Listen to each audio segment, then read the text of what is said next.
The White House's chief spokesperson left the public bewildered by contradictions, and perhaps the biggest source of confusion was the silence when answers were needed, creating a media crisis when a question could not be answered. Shock at emergency press conference.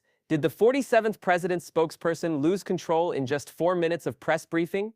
Caroline Leavitt, the 47th president's chief spokesperson, was asked a very straightforward question during a contentious press conference. Instead of taxing our citizens to enrich other countries, we will tariff and tax more. So then why did he have to tell the domestic automakers not to raise prices? Well, that was a private conversation that was had. I'm not sure if that comment was made or was not made. A fundamental policy question was sidestepped with a nebulous, careless, and data-deficient statement, and the classified leak was not addressed right away after leave. When questioned about the military plans being leaked through a messaging app, it further shocked me. The case is closed and the president continues to have confidence in his national security advisor.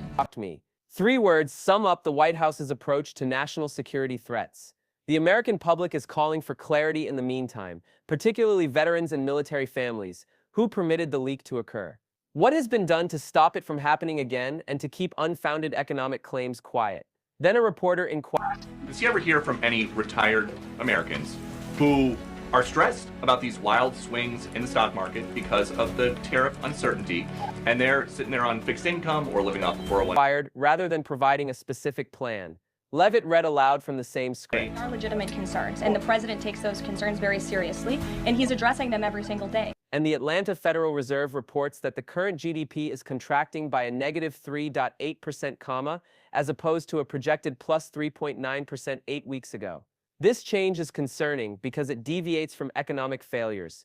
In response to the question of whether the president approves of the increase in foreign auto prices, Leavitt once more attacked the previous administration, and this time the rationale was, in actuality, tariffs drive up prices, and Fox News, once a staunch ally, had to tell Leavitt as much. The nation was shocked by the deportation. A father from Maryland who had no criminal history and was legally shielded from deportation was sent to El Salvador and is currently being held in a gang member prison. Why did the White House disregard the judge's decision? Then Leavitt said, "Who does that?" After being told that the deported man had never been found guilty in the United States, Leavitt made contradictory and false claims. Devoted supporter J.D. Vance even made the error of claiming that the judge's ruling took place during the Biden administration. The truth is that this man was protected by a court ruling in 2019 under Trump. The trust has just been lost, and the contradictions are too obvious. If you don't want to miss it, don't blink. What follows? The market falls sharply. The White House is no longer in charge. Why did the administration fall apart?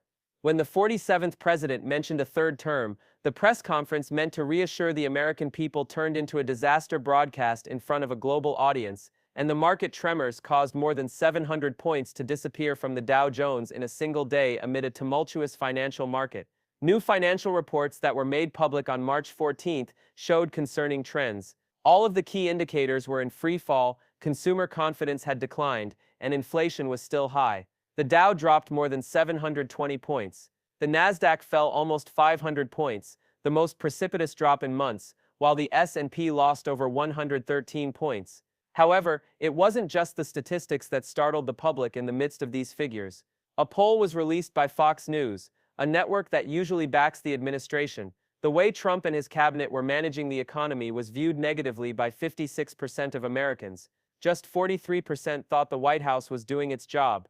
The White House was compelled to react as the pressure increased. The same day, an outdoor press conference was held to show control and let the public know that everything was still under control. However, it unintentionally led to a whole new crisis, the obsession with a third term. White House Press Secretary Caroline Leavitt opened her response to a question concerning the administration's and shame on the mainstream media for trying to cover for these individuals who have. This is a vicious. However, a reporter then posed an unexpected query. Would the president use to potentially run for a third term, as he said, there are methods? Instead of calming conjecture, that response stoked a wave of skepticism.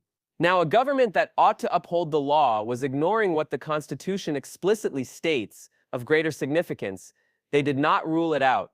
The American public started to question something far more profound than inflation during those fleeting moments. If legal restrictions are being minimized, if the White House doesn't act, where will power go next? Throughout the press conference, tension increased. Reporters persisted in their pressure. As you said last week, Caroline, you said there would be an investigation or a review into how Jeffrey Goldberg's number got on that group chat. What's the status of that review, and what is the status of... Would be the time for Trump to declare new tariffs, a significant change in policy meant to put an end to decades of unfair trade. However, a ceremonial event was not what the market needed. The words interest rate cut, small business relief, and tax suspension, which could have restored confidence, went unheard. The White House only provided ambiguous statements and symbolic events. The market needed a plan. Keep your gaze fixed on the screen, because what just occurred might not be the whole story.